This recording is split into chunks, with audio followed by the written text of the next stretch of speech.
Hello friends, welcome to ILA classes, the school of competitive exams. ಇವತ್ತಿನ ದಿನಾಂಕ 13 ಜನವರಿ 2022. ಈ ದಿನದ ಪ್ರಮುಖ ಕರೆಂಟ್ ಅಫೇರ್ಸ್ ಟಾಪಿಕ್ ಗಳನ್ನು ಡಿಸ್ಕಸ್ ಮಾಡೋಣ. First of all, congratulations. 10 ಟೆಸ್ಟ್ಗಳ PSI ಟೆಸ್ಟ್ ಸೀರೀಸ್ ನಲ್ಲಿ ಭಾಗವಹಿಸಿದ ಎಲ್ಲಾ PSI ಆಸ್ಪಿರೆಂಟ್ಸ್ ಗಳಿಗೆ ಮತ್ತು ನಮ್ಮ ILA ಟೀಮ್ ಮೆಂಬರ್ ಗಳಿಗೆ ಅಭಿನಂದನೆಗಳು. ಈ ಟೆಸ್ಟ್ ಸೀರೀಸ್ ನ ನಡೆಸಲು ಮಾರ್ಗದರ್ಶನ ನೀಡಿದ ಪರಶುರಾಮ್ ಸತ್ತಿಗೇರಿ ಸರ್ ಇವರಿಗೆ, KR ಪಾಟೀಲ್ ಸರ್ ಇವರಿಗೆ, ವಿಜಯ್ ಮಹಾಂತೇಶ್ ಮಠಪತಿ ಸರ್ ಇವರಿಗೂ ಸಹ ಧನ್ಯವಾದಗಳು. ನಮ್ಮ ILA ಈವ್ನಿಂಗ್ ಕ್ಲಾಸ್ಗಳು ಸ್ಟಾರ್ಟ್ ಆಗಿದ್ದು, ಕ್ಲಾಸ್ಗಳ ಟೈಮಿಂಗ್ ಸಂಜೆ 6 ರಿಂದ 8 ಗಂಟೆಯವರೆಗೆ ನಡೀತಾ ಇವೆ. Course fees 3999 only. ಈ ಕಾಂಪಿಟೇಟಿವ್ ಎಕ್ಸಾಮ್ಗಳಿಗೆ ಸಂಬಂಧಿಸಿದ ಯಾವುದೇ ಕ್ವೆರಿ ಅಥವಾ ಮಾರ್ಗದರ್ಶನಕ್ಕಾಗಿ ನೀವು ಸಪ್ತಾಪುರದಲ್ಲಿರುವ ನಮ್ಮ ILA ಕ್ಲಾಸಸ್ನ ಆಫೀಸ್ಗೆ ಭೇಟಿ ನೀಡಬಹುದು ಅಥವಾ ಈ ಕೆಳಗಿನ ಕಾಂಟ್ಯಾಕ್ಟ್ ನಂಬರ್ಗೆ ಫೋನ್ ಮಾಡಿ ನಿಮ್ಮ ಯಾವುದೇ ಕ್ವೆರಿಗಳನ್ನು ಕ್ಲಿಯರ್ ಮಾಡ್ಕೋಬಹುದು. ನಮ್ಮ ಇವತ್ತಿನ ಮೊದಲನೇ ಆರ್ಟಿಕಲ್ ಹೊಸದಾಗಿ ಆಯ್ಕೆಯಾಗಿರುವ ಇಸ್ರೋದ ಚೇರ್ಮನ್ ಬಗ್ಗೆ ಇದೆ. ನ್ಯೂಸ್ ಏನು ಅಂತಂದ್ರೆ, ವಿಖ್ಯಾತ ರಾಕೆಟ್ ಸೈಂಟಿಸ್ಟ್ ಆಗಿರುವ ಎಸ್ ಸೋಮನಾಥ್ ಇವರನ್ನ Indian space research organisation the chairman ಮತ್ತೆ ಸ್ಪೇಸ್ ಸೆಕ್ರೆಟರಿಯಾಗಿ ಆಯ್ಕೆ ಮಾಡಲಾಗಿದೆ. ಇನ್ನು ಈ ಡಾಕ್ಟರ್ ಸೋಮನಾಥ್ ಅವರ ಬಗ್ಗೆ ತಿಳ್ಕೊಳ್ಳೋದಾದ್ರೆ, ಪ್ರಸ್ತುತವಾಗಿ ಇವರು is a director of Vikram Sarabhai space centre VSSC and Indian institute of space science and technology, ಈ ಎರಡು ಸಂಸ್ಥೆಗಳ ಡೈರೆಕ್ಟರ್ ಆಗಿ ಕಾರ್ಯವನ್ನು ನಿರ್ವಹಿಸುತ್ತಿದ್ದಾರೆ. ಮತ್ತೆ ಇವರು polar satellite launch vehicle PSLV, ಅದರಲ್ಲಿ ಮುಖ್ಯವಾಗಿ ಜಿಯೋಸಿಂಕ್ರನಸ್ ಈ ಒಂದು ಉಪಗ್ರಹದ ಲಾಂಚ್ ಮಾಡುವುದರಲ್ಲಿ, ಅಂದ್ರೆ GSLV MK3 ಈ ಒಂದು ಸ್ಯಾಟಲೈಟ್ ನ ಲಾಂಚ್ ಮಾಡುವುದರಲ್ಲಿ ಮುಖ್ಯವಾದ ಪಾತ್ರವನ್ನು ವಹಿಸಿದ್ದಾರೆ. ಎಸ್ ಸೋಮನಾಥ್ ಅವರು GSLV MK3 ಪ್ರಾಜೆಕ್ಟ್ ಅನ್ನ 2003ರಲ್ಲಿ ಜಾಯಿನ್ ಆಗ್ತಾರೆ. ಇದಾದ ಮೇಲೆ ಈ ಒಂದು ಪ್ರಾಜೆಕ್ಟ್ ನ ಡೈರೆಕ್ಟರ್ ಆಗಿ ಕೂಡ ಇವರು 2010 ರಿಂದ 2014ರವರೆಗೆ ಕಾರ್ಯವನ್ನು ನಿರ್ವಹಿಸಿದ್ದಾರೆ.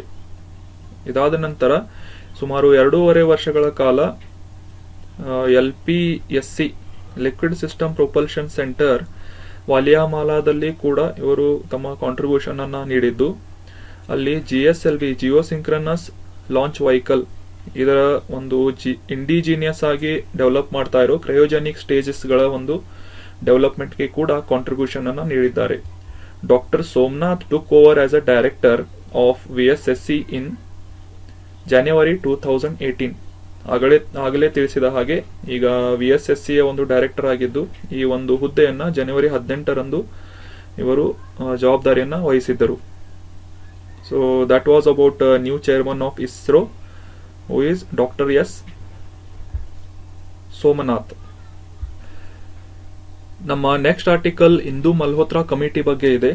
ನ್ಯೂಸ್ ಏನು ಅಂತಂದ್ರೆ, ರೀಸೆಂಟ್ ಆಗಿ ಸುಪ್ರೀಂ ಕೋರ್ಟ್ ಒಂದು ಎನ್ಕ್ವೈರಿ ಕಮಿಟಿಯನ್ನ ಫಾರ್ಮ್ ಮಾಡುತ್ತದೆ. ಇದರಲ್ಲಿ ಸುಪ್ರೀಂ ಕೋರ್ಟ್ ನ ಜಡ್ಜ್ ಆದ ಇಂದು ಮಲ್ಹೋತ್ರಾ ಇವರನ್ನ ಚೇರ್ಪರ್ಸನ್ ಆಗಿ ಆಯ್ಕೆ ಮಾಡಲಾಗಿದೆ. ಇವರೊಂದಿಗೆ ಇತರ ಸದಸ್ಯರು ಕೂಡ ಈ ಒಂದು ಕಮಿಟಿಯಲ್ಲಿ ಕೆಲಸವನ್ನ ಮಾಡಲಿದ್ದಾರೆ.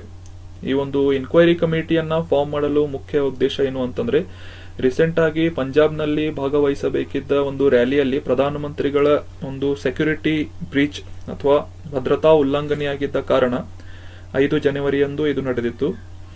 ಈ ಒಂದು ಎನ್ಕ್ವೈರಿ ಕಮಿಟಿಯನ್ನ ಫಾರ್ಮ್ ಮಾಡಲಾಗಿದೆ.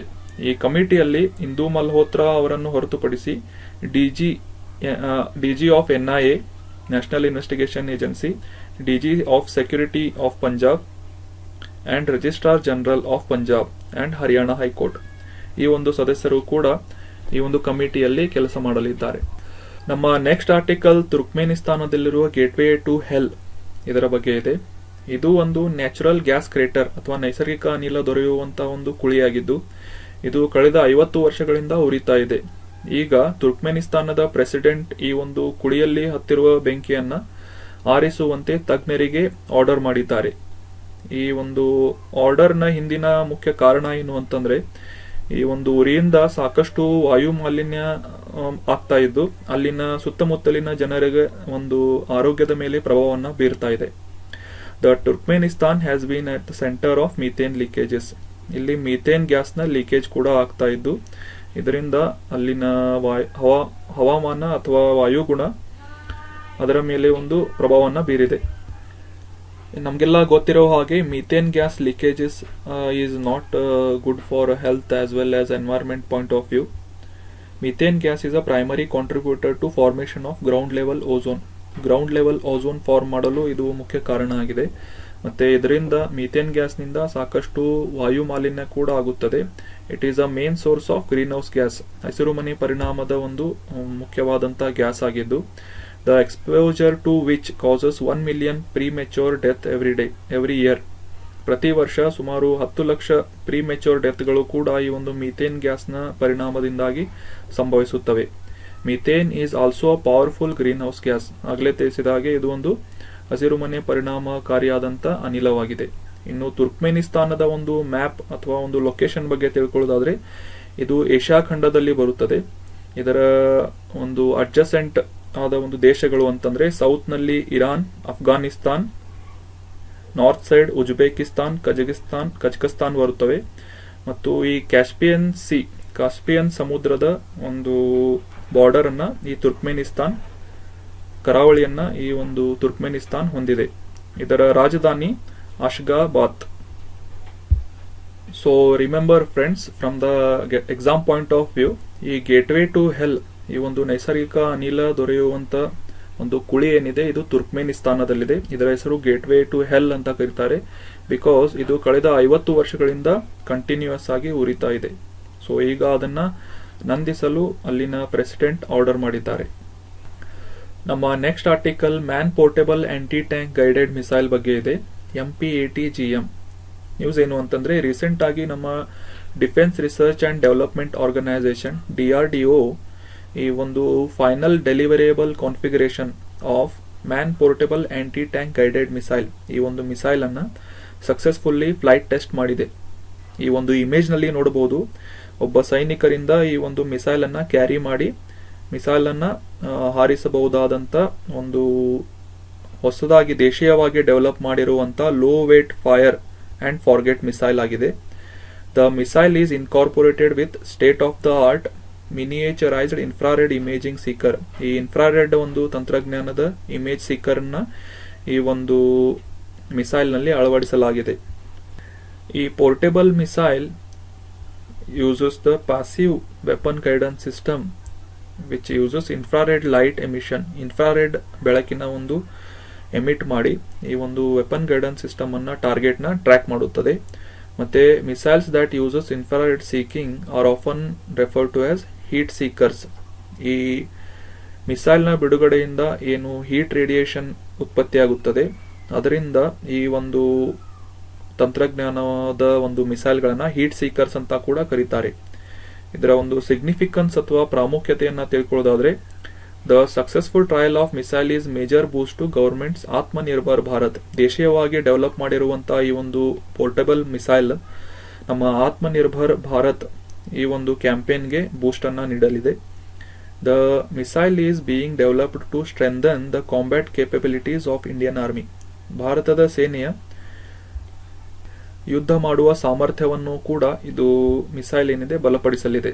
So that was all about a man portable anti-tank guided missile which is being developed by indigenously and test fired by DRDO. ನಮ್ಮ next article world Hindi day, ಅಂತಾರಾಷ್ಟ್ರೀಯ ಹಿಂದಿ ದಿವಸದ ಬಗ್ಗೆ ಇದೆ. ಪ್ರತಿ ವರ್ಷ 10 ಜನವರಿ ಈ ದಿನದಂದು ಹಿಂದಿ ಭಾಷೆಯನ್ನು ಪ್ರೋತ್ಸಾಹ ಮಾಡುವ ಒಂದು ಉದ್ದೇಶದಿಂದ ಜಗತ್ತಿನಾದ್ಯಂತ ವರ್ಲ್ಡ್ ಹಿಂದಿ ಡೇ ಅನ್ನ ಆಚರಿಸಲಾಗುತ್ತಿದೆ. ಈ 2022 ಈ ಒಂದು ಹಿಂದಿ ದಿವಸದ ದಿನದಂದು ಯುನೆಸ್ಕೋದ ವರ್ಲ್ಡ್ ಹೆರಿಟೇಜ್ ಸೆಂಟರ್ ನಲ್ಲಿ ಪಬ್ಲಿಷ್ ಮಾಡುವ ಎಲ್ಲ ರೀತಿಯ ವಿವರಣೆಯನ್ನ ಅಥವಾ ಡಿಸ್ಕ್ರಿಪ್ಷನ್ಗಳನ್ನ ಹಿಂದಿ ಭಾಷೆಯಲ್ಲೂ ಕೂಡ ನೀಡುವ ಒಂದು ನಿರ್ಧಾರವನ್ನ ಮಾಡಲಾಗಿದೆ. It was first celebrated in 2006 to commemorate the anniversary of First World Hindi Conference, which was held in Nagpur on 10th January 1975. 1975 ಜನವರಿ 10ರಂದು ಈ ಫಸ್ಟ್ ವರ್ಲ್ಡ್ ಹಿಂದಿ ಕಾನ್ಫರೆನ್ಸ್ ಅನ್ನ ಆಚರಿಸಲಾಗಿತ್ತು. ಅದರ ಒಂದು ನೆನಪಿನಾರ್ಥವಾಗಿ ಈ ಒಂದು 2006ರಿಂದ ವರ್ಲ್ಡ್ ಹಿಂದಿ ಡೇ ಅನ್ನ ಸೆಲೆಬ್ರೇಟ್ ಮಾಡಲಾಗ್ತಾ ಇದೆ. And it is different from Hindi Divas, that is National Hindi Divas. National Hindi Divas, World Hindi Divas ಎರಡು ಬೇರೆ ಬೇರೆ ದಿನದಂದು ಆಚರಣೆ ಮಾಡಲಾಗುತ್ತದೆ. It is also celebrated by Indian embassies located in various parts of the world. ಈ ಒಂದು world Hindi ದಿವಸವನ್ನು ನಮ್ಮ ರಾಷ್ಟ್ರದ ಒಂದು ಎಂಬಾಸಿ ಅಥವಾ ರಾಯಭಾರಿ ಕಚೇರಿಗಳಲ್ಲಿ, ಬೇರೆ ದೇಶದಲ್ಲಿ ಇರುವ ರಾಯಭಾರಿ ಕಚೇರಿಗಳಲ್ಲಿ ಕೂಡ ಆಚರಿಸಲಾಗುತ್ತದೆ. And our world Hindi secretariat has been built in Mauritius ದೇಶದಲ್ಲಿ 2018ರಲ್ಲಿ ನಮ್ಮ ವರ್ಲ್ಡ್ ಹಿಂದಿ ಸೆಕ್ರೆಟರಿಯರ್ ಬಿಲ್ಡಿಂಗ್ ಅನ್ನು ಕೂಡ ಕಟ್ಟಲಾಗಿದೆ. ಇನ್ನು ನ್ಯಾಷನಲ್ ಹಿಂದಿ ಡೇ, ರಾಷ್ಟ್ರೀಯ ಹಿಂದಿ ದಿವಸದ ಬಗ್ಗೆ ತಿಳ್ಕೊಳ್ಳೋದಾದ್ರೆ 14 ಸೆಪ್ಟೆಂಬರ್ 1949ರಂದು ಭಾರತದ ಗಣರಾಜ್ಯದ ಒಂದು ಹಿಂದಿಯನ್ನ ಆಫಿಷಿಯಲ್ ಲ್ಯಾಂಗ್ವೇಜ್ ಅಂತ ಅಡಾಪ್ಟ್ ಮಾಡಿಕೊಳ್ಳಲಾಗಿತ್ತು. ಈ ಹಿಂದಿಯನ್ನ ದೇವನಾಗರಿ ಲಿಪಿಯಲ್ಲಿ ಬಳಸಲಾಗುತ್ತದೆ. ಆ ಒಂದು ದಿನದಿಂದ ಪ್ರತಿ 14 ಸೆಪ್ಟೆಂಬರ್ ಅನ್ನ ನ್ಯಾಷನಲ್ ಹಿಂದಿ ದಿವಸ್ ಅಂತ ಆಚರಿಸಲಾಗುತ್ತದೆ. ಈ ಒಂದು ಆಫಿಷಿಯಲ್ ಲ್ಯಾಂಗ್ವೇಜ್ ಅನ್ನ ಮಾಡಲು ಸಾಕಷ್ಟು ಕಾಂಟ್ರಿಬ್ಯೂಷನ್ ಮಾಡಿದ ಮಹನೀಯರು ಅಂತಂದ್ರೆ Kaka Kalelkar, Maithili Sharan Gupta, Hazari Prasad Dwivedi, Seth Govind Das. Hindi is also 8th schedule language. ನಮ್ಮ ಸಂವಿಧಾನದ 8ನೇ ಶೆಡ್ಯೂಲ್ನಲ್ಲಿ ಇರುವ 22 ಭಾಷೆಗಳಲ್ಲಿ ಹಿಂದಿಯೂ ಕೂಡ ಒಂದಾಗಿದ್ದು, ಈ ಹಿಂದಿ ಭಾಷೆಯ ಒಂದು ಡೆವಲಪ್ಮೆಂಟ್ಗಾಗಿ, ಅಭಿವೃದ್ಧಿಗಾಗಿ ಆರ್ಟಿಕಲ್ 351ರಲ್ಲಿ ಕೂಡ ಡೈರೆಕ್ಟಿವ್ಗಳನ್ನು ಉಲ್ಲೇಖಿಸಲಾಗಿದೆ. So that was all about today's articles friends. ಈಗ ಕ್ವಿಕ್ ರಿವಿಷನ್ ನಲ್ಲಿ ಸ್ಟೇಟ್ಮೆಂಟ್ಗಳ ಟ್ರೂ ಫಾಲ್ಸ್ ಚೆಕ್ ಮಾಡೋಣ. First statement, world Hindi day and national Hindi day are celebrated on the same day. ಈ ಒಂದು ಸ್ಟೇಟ್ಮೆಂಟ್ ತಪ್ಪಾಗಿದೆ. ಬಿಕಾಸ್ ವರ್ಲ್ಡ್ ಹಿಂದಿ ಡೇ ಅನ್ನ ಜನವರಿ 10ರಂದು ಆಚರಿಸಲಾಗುತ್ತಿದ್ದು, ನ್ಯಾಷನಲ್ ಹಿಂದಿ ಡೇ ಅನ್ನ 1949ರಿಂದ ಸೆಪ್ಟೆಂಬರ್ 14 ಈ ಒಂದು ದಿವಸವನ್ನ ರಾಷ್ಟ್ರೀಯ ಹಿಂದಿ ದಿನವನ್ನಾಗಿ ಆಚರಿಸಲಾಗುತ್ತದೆ. So they both are different. New chairman of Indian space research organisation ISRO and space secretary, ಈ ಒಂದು ಹುದ್ದೆಗೆ ಹೊಸದಾಗಿ ಆಯ್ಕೆಯಾಗಿರುವರು ಕೆ ಶಿವನ್ ಅಂತ ಸ್ಟೇಟ್ಮೆಂಟ್ ಇದೆ. ಈ ಒಂದು ಸ್ಟೇಟ್ಮೆಂಟ್ ಕೂಡ ತಪ್ಪಾಗಿದೆ. ನಾವು ನಮ್ಮ ಫಸ್ಟ್ ಆರ್ಟಿಕಲ್ ನಲ್ಲಿ ನೋಡಿದ ಹಾಗೆ ಎಸ್ ಸೋಮನಾಥ್ ಇವರನ್ನ ಇಸ್ರೋ ಮತ್ತೆ ಸ್ಪೇಸ್ ಸೆಕ್ರೆಟರಿ ಅಂತ ಆಯ್ಕೆ ಮಾಡಲಾಗಿದೆ. ಇಸ್ರೋದ ಚೇರ್ಮನ್ ಮತ್ತೆ ಸ್ಪೇಸ್ ಸೆಕ್ರೆಟರಿ ಅಂತ ಆಯ್ಕೆ ಮಾಡಲಾಗಿದೆ. Next statement, the supreme court has appointed former supreme court judge Indu Malhotra as the chairperson to head the inquiry committee of security bridge.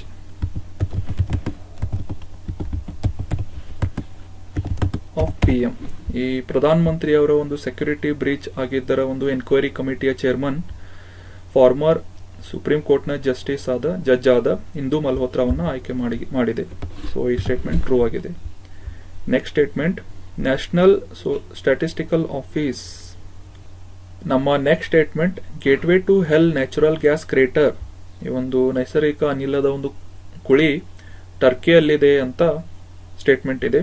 ಈ ಒಂದು ಸ್ಟೇಟ್ಮೆಂಟ್ ಫಾಲ್ಸ್ ಆಗುತ್ತೆ. Because the right answer is Turkmenistan. ಆಗಲೇ ನೋಡಿದ ಹಾಗೆ ಈ ಒಂದು ನೈಸರ್ಗಿಕ ಅನಿಲದ ಕುಳಿ ಏನಿದೆ ಅದರ ಹೆಸರು ಗೇಟ್ವೇ ಟು ಹೆಲ್ ಅಂತ. ಇದು ತುರ್ಕ್ಮೆನಿಸ್ತಾನದಲ್ಲಿದೆ. ಇದು ಸುಮಾರು 50 ವರ್ಷಗಳಿಂದ ಕಂಟಿನ್ಯೂಸ್ ಆಗಿ ಉರಿತಾ ಇದೆ.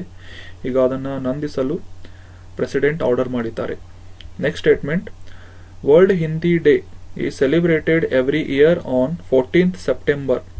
ಈ ಒಂದು ಸ್ಟೇಟ್ಮೆಂಟ್ ಕೂಡ ಫಾಲ್ಸ್ ಆಗಿದೆ. Because world Hindi day is celebrated on 10th January every year. 14th ಸೆಪ್ಟೆಂಬರ್ಗೆ ರಾಷ್ಟ್ರೀಯ ಹಿಂದಿ ದಿವಸನ್ನು ಆಚರಿಸಲಾಗುತ್ತದೆ. So that was all about today's discussion friends. Thank you so much for joining the discussion. ಈ ಒಂದು ಆರ್ಟಿಕಲ್ಗಳು ನಮ್ಮ ಟೆಲಿಗ್ರಾಮ್ ಚಾನಲ್ನಲ್ಲಿ ಅವೈಲೇಬಲ್ ಆಗಿರುತ್ತವೆ. ನೀವು PDF ಅನ್ನು ಡೌನ್ಲೋಡ್ ಮಾಡಿಕೊಂಡು ರಿವೈಸ್ ಮಾಡಬಹುದು. Thank you so much and have a nice day.